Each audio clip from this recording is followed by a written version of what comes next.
Well, hello. Oh, yeah. Okay. It ain't live yet. Well, hello, everyone. Thank you all so very much for joining us. Yet again, today we're going to be talking about the Mayfair, which is episode 7, titled Tessa. Elia, I know you have some thoughts. I got so many thoughts and none of them are helpful. So this episode is titled Tessa, and what I got from it is Operation Let's Rescue Tessa or not. All right. But before we get into it, drop the intro. All right.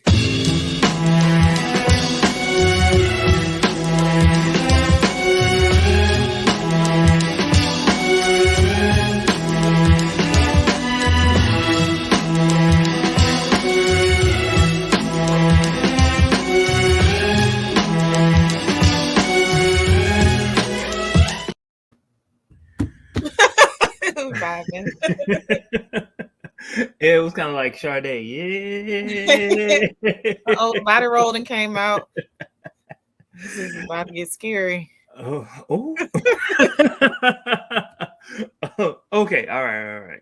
So, thoughts, impressions about this episode in general, without going into the details. What were your thoughts? Rushed. If I gotta put it in one word, rushed. Again, I'm out of bed, so it didn't put me to sleep.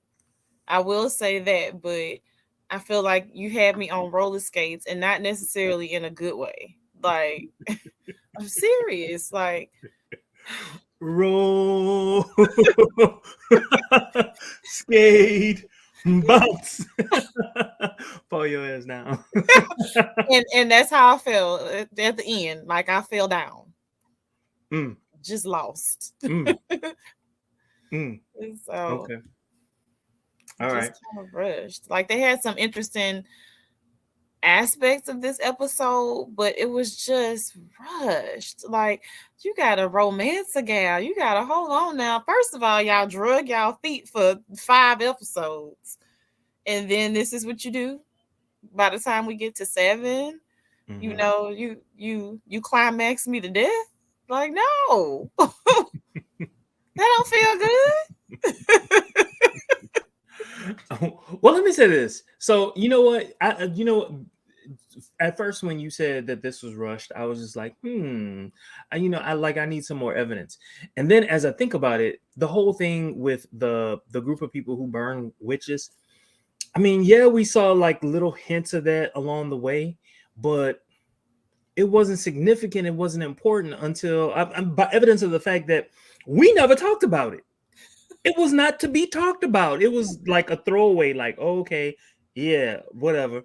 And then all of a sudden in episode, like maybe episode 5, episode 6, it became significant. They wait until the very end to flip it so that all of a sudden that this becomes the pinnacle, the climax point of this show. And that makes no sense to me.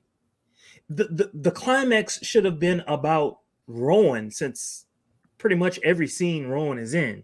You know what I'm saying? And Right. yet they named this episode Tessa. It's like, okay, so Tessa's been kidnapped and now she's accused of witchcraft and they're gonna burn her at the stake, so to speak. It was like there was a lot happening. Like, and then nothing all at the same time. Like, come on.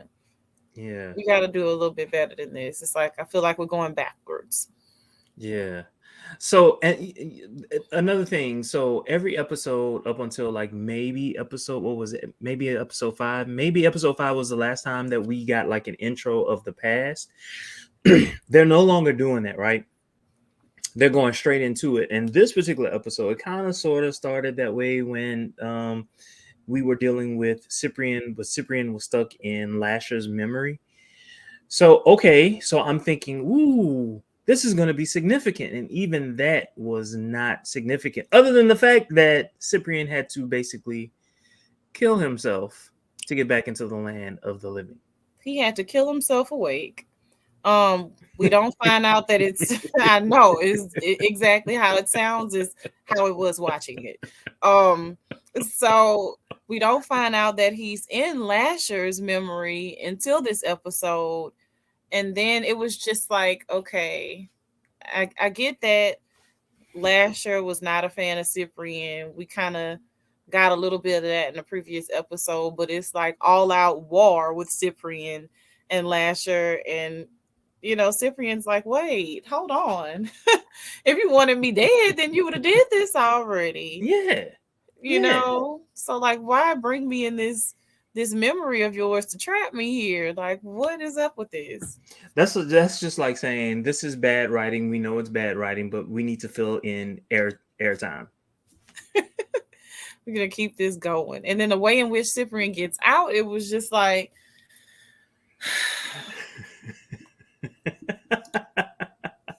this is what you want to rush? Like, he conveniently starts doing some witchcraft. He has this martyr, and he goes to work, and conveniently with the little flicker of light from the fireplace finds the exact herb that he needs in like 5 seconds. It's like the last minutes on the clock of an escape room. Right. Like, have we ever seen him do that? Have we No. ever known him to know anything about any type of witches herbs at all? We don't like, we've never, like, you just, where? Come on, people. Come on. All right. So speaking of weird things, we got a comment from Will Smalls. I'm gonna read his entire comment. It's actually 2 comments. All right. So first he says, "Do y'all think Alexandra Daddario is acting stiff, and I guess a mix of arrogant and childlike? Do we think it's the direction because it feels like she's lightweight in an almost atypical or Hollywood version of autism? It's facial. I think he's saying she's given facial tics and she starts talking, but then stutters, but ends with huge punctuation like you were wrong." He also says they said she was on HBO White Lotus and True Detective. How was her acting in those shows? Oh, I think Stella was the big partier flapper dressed. Your thoughts on Will Smalls' comments? So we've had these kind of conversations off camera, so I'm glad that you brought that up, Will. Oh my goodness. Like, if I hadn't seen her in anything before, I'd be like, okay, um, why did we cast her? I don't know. So I don't disagree. Like, she is not she's not giving what needs to be given in this show. But to lean on what Jermaine says all the time, I think she's just given what they asked her to give, which is sad because Pathetic. she's capable of so much more. It's like she seems like a very dull character. It's like you don't really want to watch her. In this show, is she's not captivating. She's not giving anything that you want to see on screen past 10 seconds, and that's being generous. I want to see a badass. You know what? Even when she came into, I'm talking about this particular episode, when she went in to save Tessa. All right. Oh, yeah, you killing people. But guess what they didn't do? They didn't show us, or they didn't show that she was killed. Like, we know that she's killing them, but show it. You know what I'm saying? Let me see you fight. Let me see you tussle. Let me see you. You know what I'm saying? Let me see you.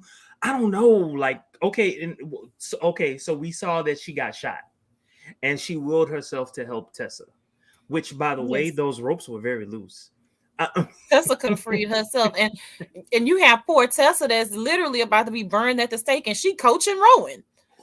She coaching this broad. First of all, I'm the one that's up here bound and stuff, and I'm like, I'm coaching you. Girl, you got telekinesis and all kind of stuff going on. You can bust blood vessels from a distance. And you not got shot?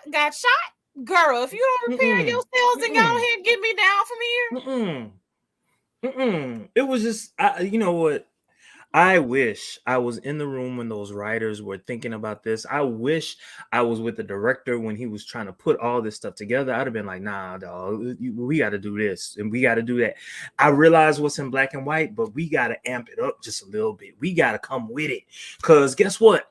After Interview with the Vampire, you got a whole bunch of black folk who are invested in this show because we were invested in Interview with the Vampire. And if we're going to have a female lead, that female lead better be bad. And what I mean by bad for me is you got to be on your stuff. You can't be scared all the time.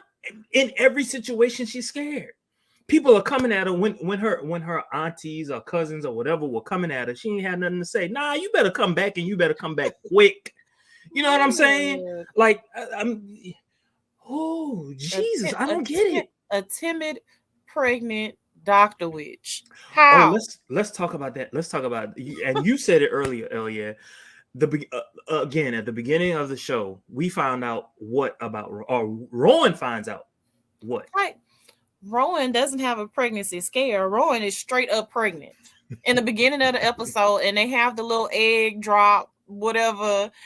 Like, she's seeing it in her head, and she's like, "Oh God, what's going on?" First of all, I know y'all were trapped on a loop and no telling how long y'all have been smashing, but you are pregnant now in this episode. From one episode back, you are now pregnant. How, Sway? Like, how? You're pregnant to the point of, like Jermaine said earlier when we were talking off camera, to the point of morning sickness. So you have pregnancy symptoms. Like, you full out pregnant. Isn't this second trimester? Like when you have morning sickness? That's a question. First, it's first trimester. You can have it, but okay. like, you probably 2 days pregnant in reality. So come on, like, you're not feeling that now. Like, come on. So it was just like, what? She's pregnant. Mm-mm. So y'all took all of this time in the beginning, and now we're here. Look, Bro. She should have had sex with Ciprian episode 2, maybe episode 3. 1.5. Let's go ahead and get this popping now. I mean, on site, if we were gonna do this. You know what I'm saying? When you first saw him, when he conveniently like jumped out of the, like, it was just too much. This was too much. Too much and not enough. Like, again, for me, if I sum this episode up in one word, just rushed. Like, you had some interesting components. It's like, but I wanted to be excited about the pregnancy reveal for Rowan, because it's like, ooh, now we're getting into some stuff from the book. Her and Ciprian are supposed to have this child. So things that are coming. So you want to be excited about the buildup. But the fact that it was just so rushed, it was like bland. It was like, oh, Rowan had eggs in this episode. I'm serious. You know what could have happened? The whole burning of the house could have been episode 2. And Ciprian and Rowan in that loop, being caught in that loop and having sex and all that good stuff. That could have been episode 3. You know what I'm saying? And then shortly thereafter, you could have built in everything that you want to talk about with the people who are burning witches. You know what I'm saying? It was like a lot in the beginning. They didn't have to focus so much on. You know what I'm saying? They could have just jumped straight into it, and it probably would have been so much better, so much more entertaining than what we got. All right, because now you took yet another quantum leap, and I don't think it added to the greater good of the show. We went back. We went back to the future. Come on, Doc. Like, Marty. Okay. Marty. Look. Sheesh. I don't know. What I did think was kind of cool was when she almost killed Cortland. It was kind of misplaced, though. My thoughts about that was like, why kill Cortland when Cortland is really just suggesting what everyone else has been suggesting, what you even know to be the truth. right? Because I don't know about you, but the whole reason that she went looking for Tessa was she wanted to confirm, because old girl, the black Haitian, her cousin, was basically saying you're gonna lose your power. And you ain't Well, lose. yeah. So when you knew that you didn't lose your power, that was almost like your confirmation, right? And then everybody was just like, hold up, wait a minute, like what's going on? We know that Tessa has been taken. You know what I'm saying? Like, girl, you knew that you still had the power. You knew it. Like they like, hey, go ahead and call on Lasher, because we know he's still with you. Just summon him already. Just get him. And you like, no, I ain't seen him. It's Okay. trash. This is just trash. It's trash. So And what did you think about the Talamasca, that senior Talamasca person who it was insinuated that he was working with Lasher? I'm not sold on the fact that he was working with Lasher, but he clearly wants the prophecy. Now, this is something that was talked about in the book. He clearly wants the prophecy to I guess, to come true, which is unlike the book. so again, I didn't care for the placement of that either. Like, it was just all a little too convenient for me, like how they wove that in. But I I don't hate that they wove it in. It's just how it was done. I didn't care for that a whole lot.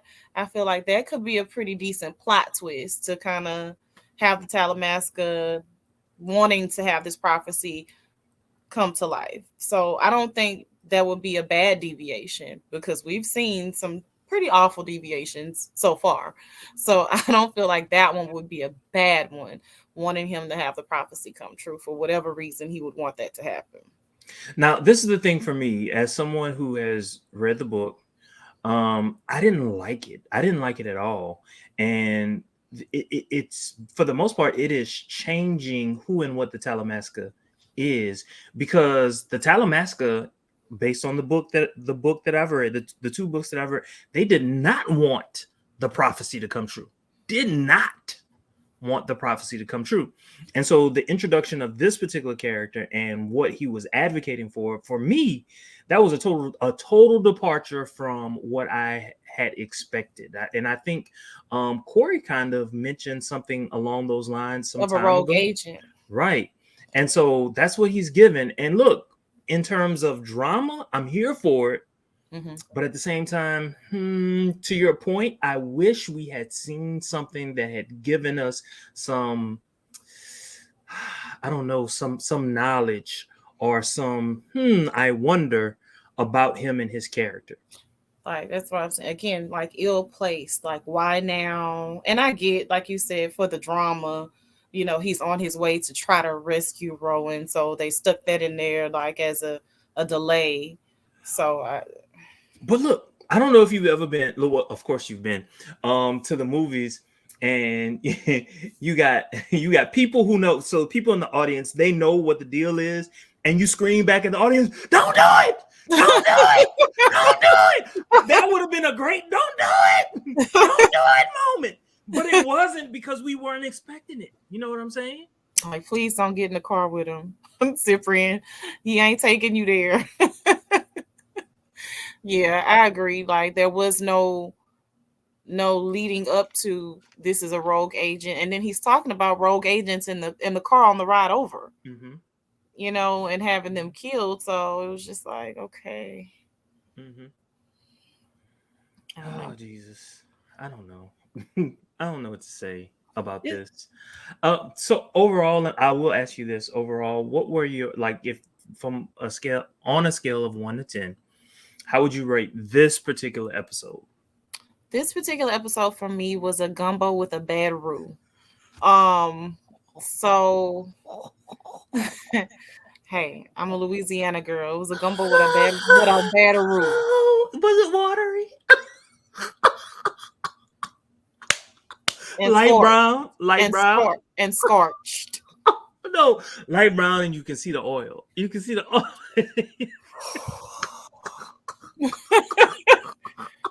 Ooh, so I mean, honestly, I don't even need to quantify it. I will make it qualitative and just say it right there. It was a gumbo with a bad roux. There you go. Now, if you want me to attach some numbers to it, then I will. Wait a minute. Wait a minute. We But gonna I come up was with a just whole gonna new make it ranking. qualitative, huh? A whole new ranking. What?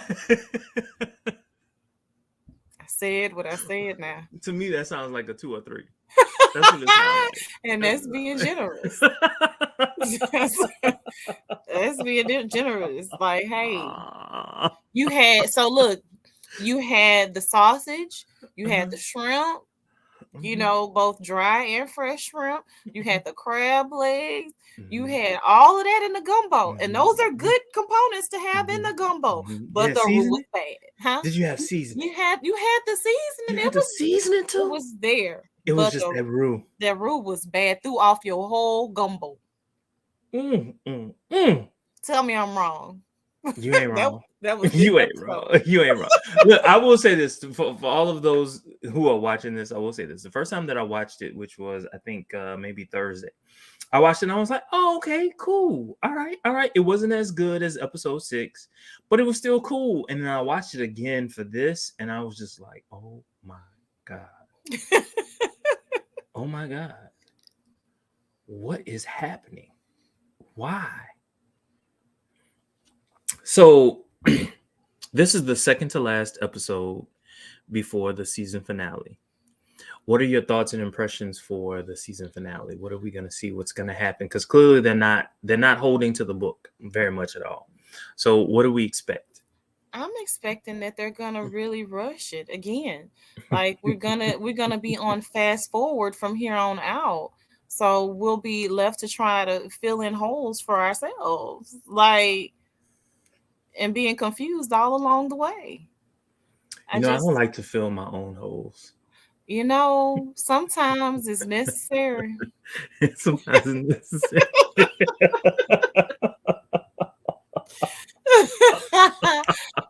I don't prefer to do that either, but if you gotta do what you gotta do, you Oh know. my god. This is why, okay, so for all the rest of our counterparts who ain't show up, Because they're all in Louisiana. You're in Louisiana as well. They're all in Louisiana. They're enjoying Mardi Gras. except Okay. Fifi. Except Fifi. She's here in Houston with me. Yes. So when y'all leave me and him, this is what you get. Y'all give me too many opportunities to talk. Y'all know some foolishness is coming out. But yeah. So for me, it was given a 5. And a 5 is, to borrow your parlance, it's giving like that's a lot. That's a lot. Um, I can always talk about the acting. I was not too impressed with the acting. I did like old girl who was talking about the fact that she was fired, let go. She and her husband and their daughter Yes. was sick and all of that. That was good. I enjoyed that. I don't know why I enjoyed that, but I did. I enjoyed. Perhaps it was because she was a familiar face and she wasn't trying to give a New Orleans accent. Oh, so much appreciated because they've done a terrible job thus far. But for me, I'm here for the bourgeoisie proletariat, problematic scene because that's believable. Mhm, So I agree with you. That was good because you have Tessa trying to talk her way out of, literally being under the fire and offering money because mhm, that's what she knows. mhm, And, she just doesn't want to die. And then mhm, it's lost on the person that you're saying it to because she has ties to your family and it's not in a good light. So mhm, I think mhm, that was very believable. mhm, Really mhm. good scene. By the way, since we're kind of sort of talking about Tessa, let me ask this question. When Tessa was still in the cage, and I believe his name was Kevin, the guy who had Diedre's heart, she was trying to entrance Kevin, but it never took. I wonder why that is. Do you have any thoughts? I'm wondering too because it wasn't the whole blindfold thing. Because even when he took that off, like you said, it just didn't take, like, it seemed like he was getting there, Mm-hmm. because at one point he was even going to unlock the cage, but it's just like it just didn't stick. So it was like it's has something wonky going on with Tessa's powers. Since this whole circle Lasher. with, yeah, so it's like, did something happen there? Like, what's up? Like, is it because she's starving? Like, what's going on, Tessa? Your Yeah. powers are a little flaccid right now. Yeah.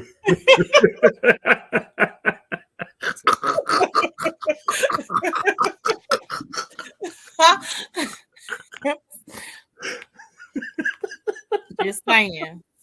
That thing ain't I, hanging. I wondered about that. And I didn't really have anything constructive to add, like to say, well, I wonder if he's a witch. Or like in some kind of way related to the Mayfairs and just doesn't know it. But that doesn't even seem plausible. You know what I'm saying? Because everyone in the Mayfair, well, not everyone in the Mayfair family has access to money, but according to the book, there were some people who left the family, and once you leave the family, you no longer have access to the money. And so it's plausible that he no longer knew that he was, a Mayfair, but I don't know. Like like I can't figure that out. Yeah, I was about to Doesn't say make they sense to me. wouldn't let him in the Mayfairs with that comb over. he was he was not gonna be invited. Mayfairs, for whatever reason, according to the book, they're attracted to attractive people.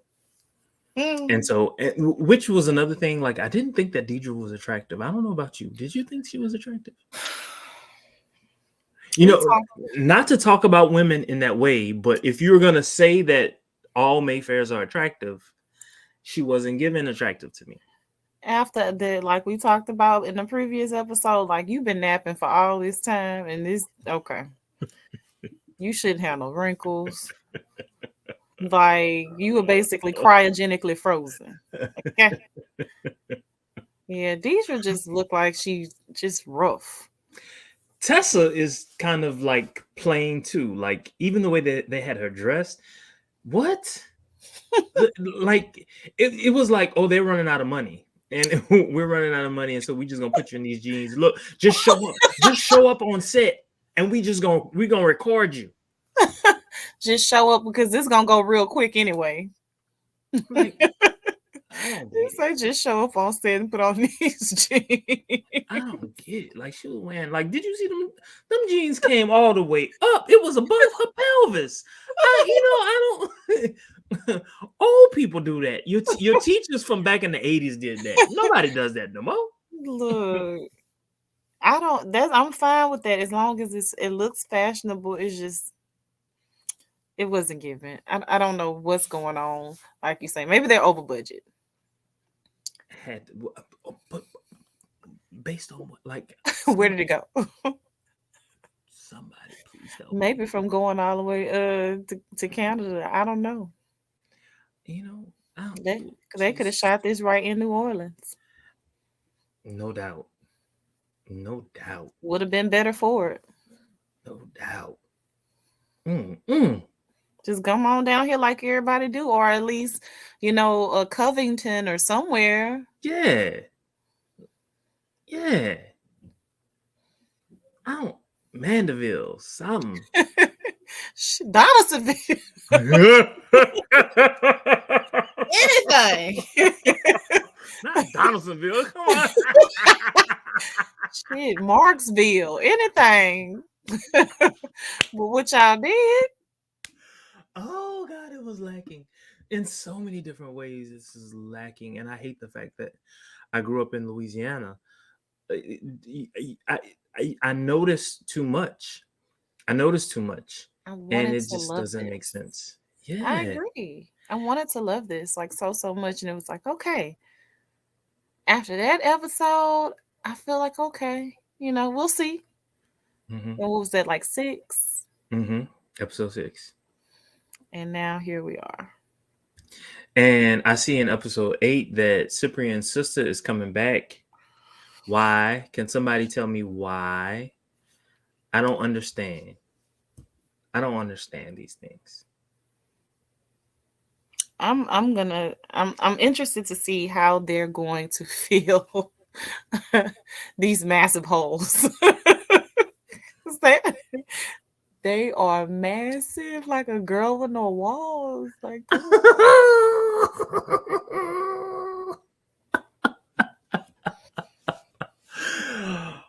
Okay, so for me in the next episode, I actually have no idea what they're gonna do. Neither do they. It seems so all over the place. So okay, so in terms of Lasher, so to me, I think that Lasher connected himself to Rowan's child. Mm. That's why Rowan doesn't necessarily feel Lasher, and that is definitely why Tessa doesn't have Lasher's power. That's my assumption. I am probably wrong, but that's what I'm thinking. That's where I am. What happens to, or what could happen to Ciprian? I just think, Ciprian is gonna either have to make a decision to stay within the Talamasca or couple himself with Rowan. But given what Lasher told him, I don't know what he like. Man, like I don't know what Cyprian would do. It's like Lasher became this whole advocate for women's power. You just want to domesticate her. What? And you know what was funny about that? In the book, so it was Michael, it wasn't Cyprian. But I guess Cyprian is playing the role of Michael from the book. These were things that Michael knew about Rowan himself. No one had to tell him. He just knew this is who Cyprian, this is who Rowan is. But now Lasher is having to tell Cyprian what he's doing and how he's doing it and how it affects her. All these things Michael figured out for himself. I'm wanting to know, is Tessa like really dead? Like, is this how we taking her out? Like, how's the family gonna respond to this? So I think in terms of her relationship with the family, Tessa is going to have to remain alive. If Tessa dies, I don't know how they would respect her. You know what I'm saying? Given how they reacted to her Yeah, once they found out Tessa was gone. like this is your fault. Like, dang, okay. Mm-hmm. You should have went after your mother's heart. I'm like, dang, they Mm-hmm. not feeling you, Rowan. They said you should have been on the plane already. Why are you here anyway? I was like, oh. They were so mean. Like, they ain't even want Rowan to use the bathroom. Can I get what she said when Rowan was licking the chocolate? What the little girl Yeah, told her? can I get you a plate? And it wasn't like I want to help you out. It And was, I was just like, bitch, why ooh. you here? Why you licking my why you licking my chocolate? Look, you savage. Ugh, you want a plate? Child. Who just does this? Come to somebody's house, put their finger in a chocolate cake like that. You want a plate? That's just nasty. I can't. This is too much. I'm sorry.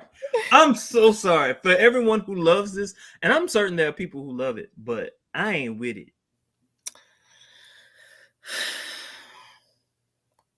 I can't know any better.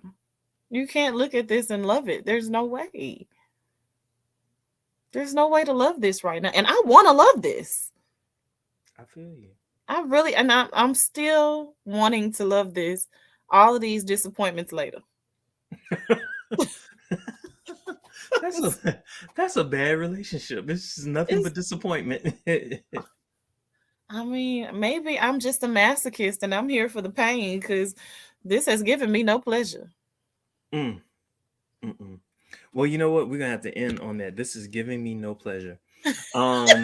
Thank you all so very much for watching. Please like, comment, subscribe, share. Our recap of episode 7, The Mayfair Witches, entitled Tessa. Y'all have a great one.